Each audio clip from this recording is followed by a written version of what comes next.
Number 7. Jose Manuel Martinez. Mexican-American man Jose Manuel Martinez was arrested by Alabama authorities in May of 2013 for the murder of Jose Ruiz, whose bloodied body had been found in a Lawrence County hayfield. Martinez had killed Ruiz for making derogatory remarks about his daughter. An official from the sheriff's office later reported that after Martinez had confessed to the killing, the floodgate opened up. The soft-spoken man, seemingly grateful for the respect that investigators had shown him, told them, "I've killed over 35 men in my life." He revealed that for decades he'd worked as a hitman and enforcer for various Mexican cartels. Martinez, whose notorious reputation had grown under the nickname El Mano Negra, or the Black Hand, took responsibility for 36 victims across 12 states. His primary killing ground was Tulare County, a little populated area of vast green fields and farm towns in California's Central Valley, where he was born and raised. Alabama investigators were reportedly stunned by the reveal, which they found somewhat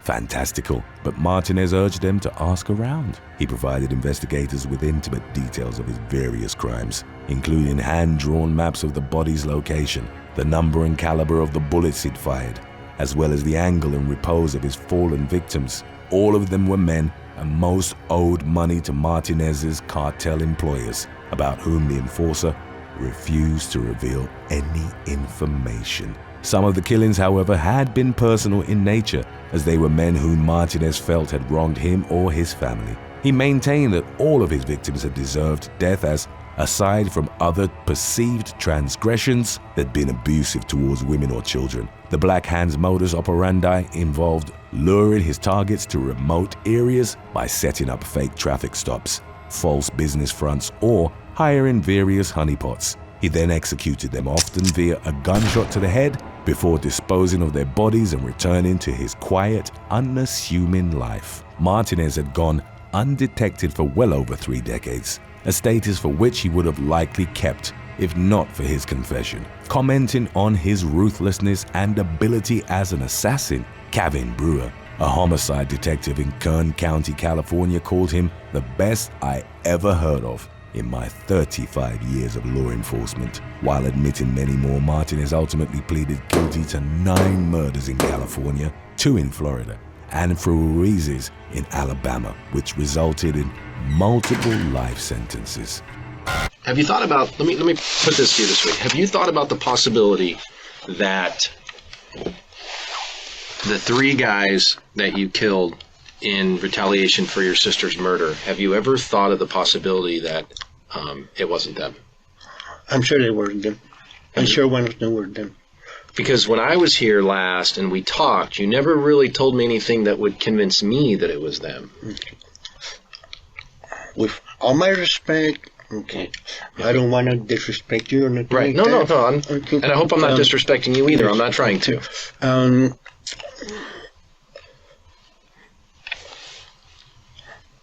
I don't care. They don't find them. Okay. Mm-hmm. They done something to my family and they paid the punishment. Okay. Okay. And I think you would do the same thing if you were in my shoes and something happens to your family. Yeah.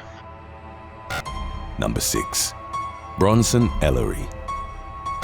In November of 2016, law enforcement were called to an apartment in Southport on Australia's Gold Coast, where they found a lifeless couple. They were identified as 24-year-old Bronson Ellery, a former enforcer for the infamous Bandidos Motorcycle Club, and his on-again, off-again girlfriend, Chelsea Schilling. They'd been involved in a turbulent relationship during the course of which the latter had become terrified of her partner. The young woman had at one point even tried to fake her own death to get away from him. After changing her appearance, 20-year-old Schilling temporarily moved to New South Wales, but ultimately decided to return home as she missed her family.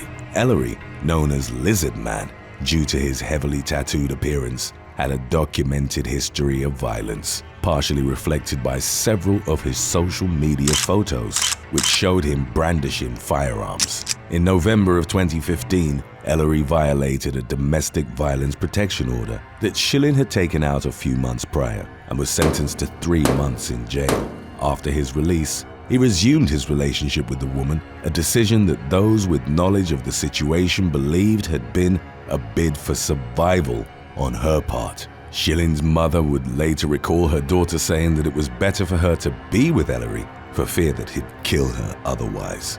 Then on November the 11th of 2016, under unspecified circumstances, Ellery beat and strangled her to death at his apartment. The former enforcer's best friend, Bandido's biker Michael Ryan Warburton, arrived to the apartment and came upon the bloody scene. He would later report that Ellery told him, "I promised her I would go with her," before ingesting a cocktail of pills and ending his own life. Prior to her brutal murder, and while Ellery was still in prison, Schilling had written a poem which her mother posted to Facebook. In the aftermath of her passing, it underlined her deteriorating relationship with Ellery and foreshadowed her death, with one line reading, "The man of my dreams is my biggest fear." Number 5. Lamar Baker. On May the 2nd of 2019, Lamar Baker, whom prosecutors described as an enforcer for the Latin Kings street gang, was acquitted of murder and attempted murder charges stemming from a 2017 gangland shooting. While driving through the Kings territory in a Chicago neighborhood, Baker and 2 other accomplices encountered teenagers Hugo Guevara and David Martinez, who were allegedly part of the rival gangster 2-6 Nation. Court records indicated that Baker ambushed them, fatally shooting Guevara in the head and wounding Martinez in the back. Prosecutors failed to secure a conviction in the incident, but Baker remained in jail as he had other pending charges. Then, only 2 weeks after his acquittal, the enforcer was charged with the 2016 killing of 37-year-old Arturo Pina. While patrolling Little Village in a vehicle, Baker had spotted Pina, a reported rival gang member, in the 2800 block of South Kedville Avenue. On April the 11th, the driver pulled into an alleyway from which Baker then emerged and shot Pina multiple times with a .40 caliber firearm, hitting him in the chest, arm, shoulder, and back. The victim died at Mount Sinai Hospital. In the aftermath, Baker, then still in his teens, bragged about the murder on Facebook and even posted pictures of the dead man. Number 4. Jonathan Gordon. In the summer of 2022, a British man and 2 accomplices were given lengthy jail sentences after it was found that they'd been behind several planned acid attacks. 34-year-old Jonathan Gordon, identified as an enforcer for Liverpool's Delhi mob, had waited for a man to leave his home in St Helens, Merseyside. On April the 14th of 2019, he approached the victim and threw a container of acid in his face, nearly blinding him. A court was later told that the man had been left in a world of darkness, depression, and dependency, and feared that he'd eventually forget his children's faces. Nevertheless, after partially recovering, he was subsequently able to pick Gordon out of a lineup.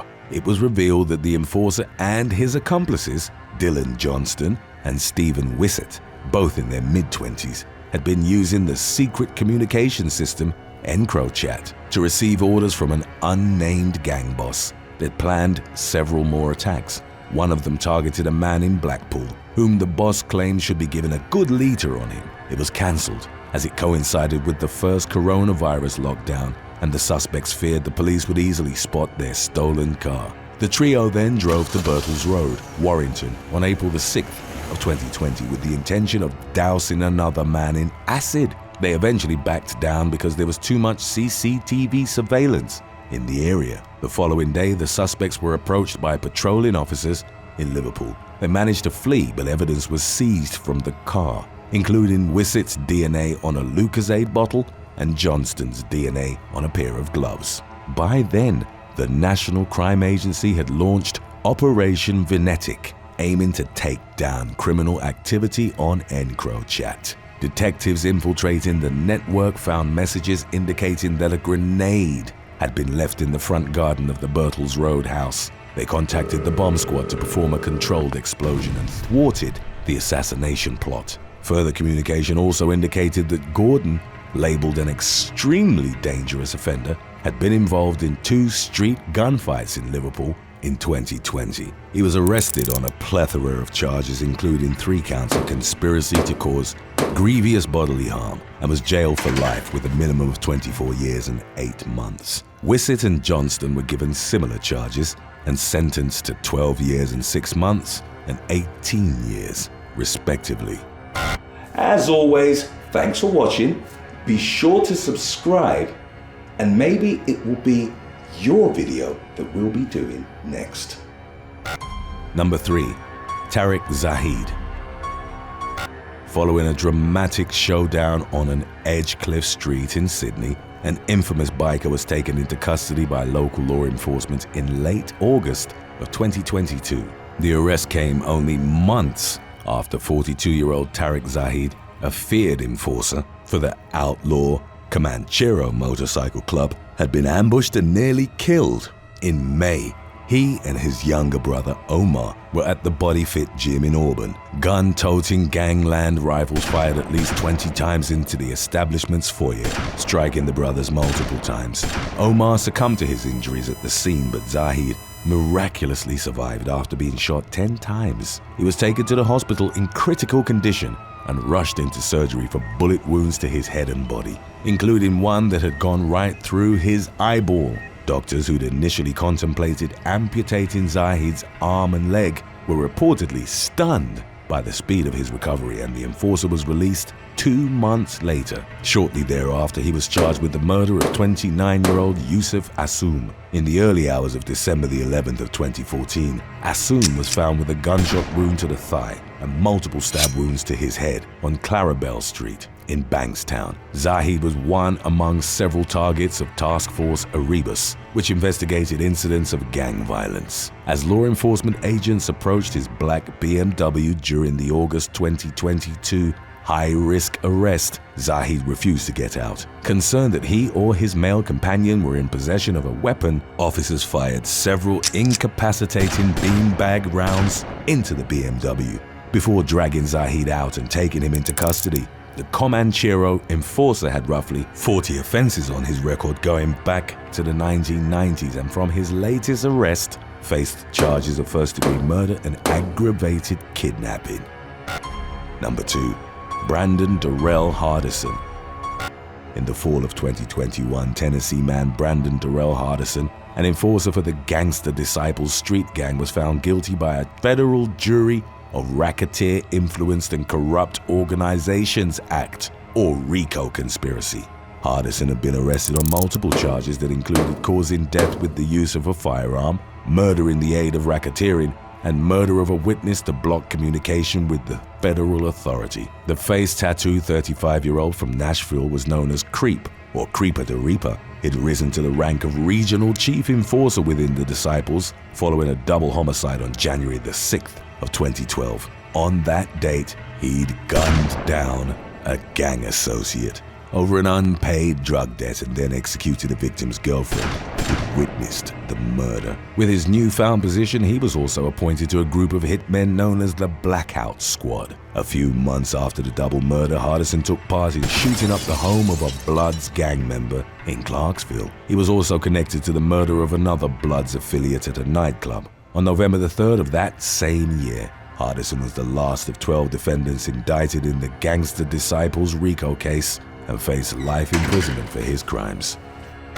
Number 1. Kelly Sue Park. In early 2008, model and aspiring actress Juliana Redding was on the cusp of a promising career after having gained exposure as a Maxim magazine cover girl. Then on March the 15th of that year, she was brutally murdered at her home in Santa Monica, California. The whirlwind case that followed would involve allegations of a hit ordered by her ex-boyfriend, Dr. Munaya Ueda, and carried out by his enforcer, Korean-American woman Kelly Sue Park. Ueda, who ran a sprawling but shady medical empire in Southern California, reportedly relied on Park for intimidating those with whom he had disputes. He'd reportedly boasted at one point that Park, a black belt martial artist standing at nearly 6 feet, was the female James Bond. Some of her previous alleged targets had included a bank manager who pulled out of a business deal and a client who didn't make his payments. Even though Ueda and Redding's dating relationship had ended, they'd kept in touch, and the former was planning to open a pharmaceutical business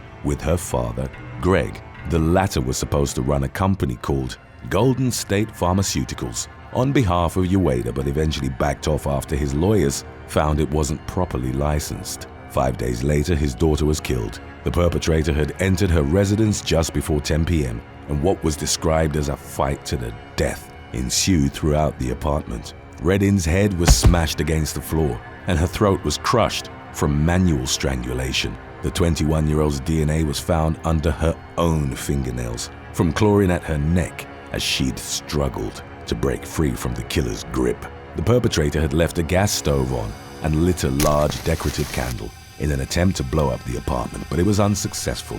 Following 2 years of investigative efforts, the murder was tied to Park, who'd allegedly been sent by Ueda to either intimidate or kill Reddin. She was promised a 6-figure payout, with the end result being to punish Reddin's father for reneging on the business arrangement or to force him into accepting it. Even though Park's DNA was found in multiple areas at the scene and even on Reddin's neck, the prosecutors failed to convince the jury that she'd been responsible for the murder. She was acquitted in 2013. Ueda never faced any charges, and Reddin's murder remained officially unsolved. Thanks for watching. Would you rather be trapped in an elevator with a serial killer or owe money to a violent criminal organization? Let us know in the comments section below.